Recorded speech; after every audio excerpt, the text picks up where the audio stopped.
1 minus 7 equals negative 6.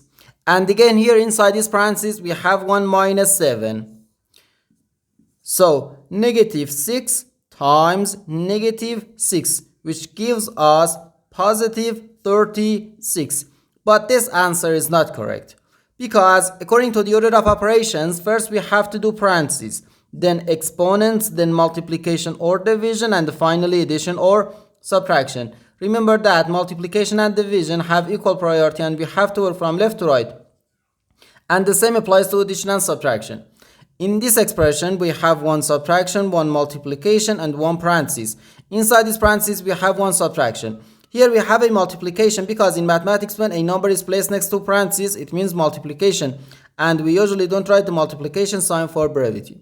Okay, so according to the PEMDAS, first we have to do this parenthesis, then this multiplication, and finally this subtraction. If we do this if we do this subtraction before this multiplication or this parenthesis, it is wrong.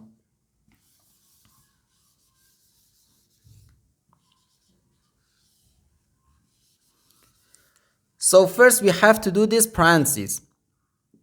Inside this parenthesis we have 1 minus 7, which equals negative 6.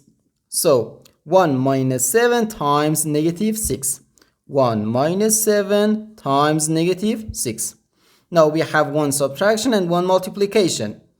According to the PEMDAS, multiplication has higher priority than subtraction because multiplication comes before subtraction. So here first we have to do this multiplication, 7 times negative 6.